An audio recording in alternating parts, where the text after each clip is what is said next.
to leave their shoes and coats out there. So what he went on to explain was every morning when she was in the shower, he'd go out and get her shoes from the carport, bring them into the house by the front door. And of course, I asked him why. And he said, well, I don't want her to have to put her feet in cold shoes before she leaves the house to go to work. And I watched, and she melted a little bit because she heard the love and the attention and the thoughtfulness her guy had for her. Yeah, he wasn't good at giving compliments. The moral of this story, it's up to her which thing to focus on. Do you want to focus on the fact that he's not good at saying you look pretty?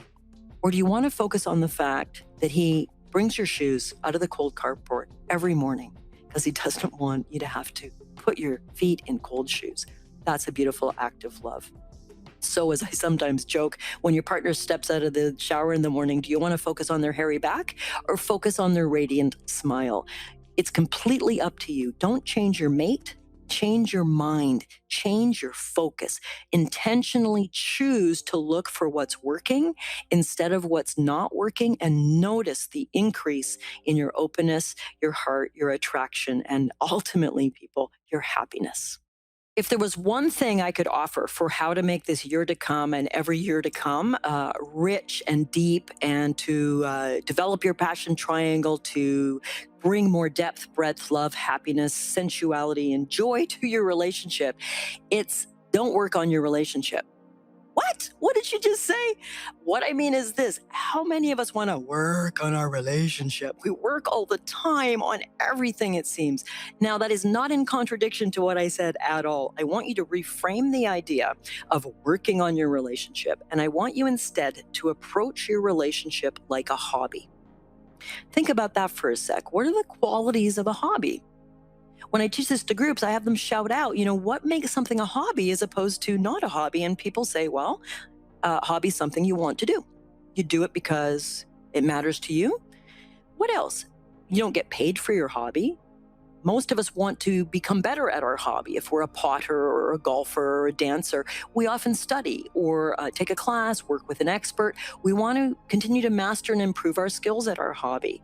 We create time for our hobby. Please, please memorize that one. We create time for our hobby. We carve out time. We make it a priority. That means intention, planning, prioritizing, valuing.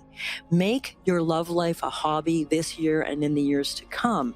That's where you apply your intentionality. That's where you might choose to have your daily rituals of setting a loving intention, having a deep, passionate kiss goodnight, making lovemaking a priority, not letting it fall onto the back burner, but make it a hobby. Bring a quality of curiosity and interest and joyfulness to your love life.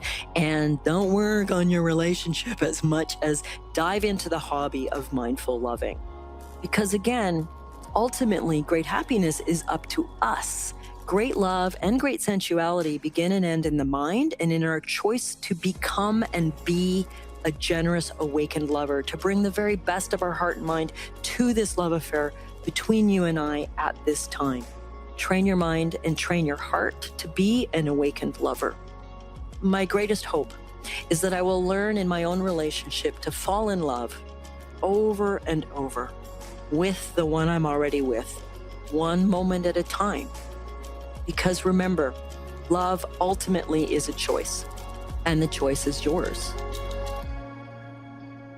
The Tony Robbins Podcast is directed by Tony Robbins and produced by the Tony Robbins editorial team, with audio editing and sound design by Jeremy Enns. Today's guest was Dr. Cheryl Freezer, a clinical psychologist, sex therapist, and Buddhist teacher. To hear more about some of the principles she covered today and how you can become a more mindful lover, check out her book. It's called Buddha's Bedroom, and it's available on Amazon and in bookstores.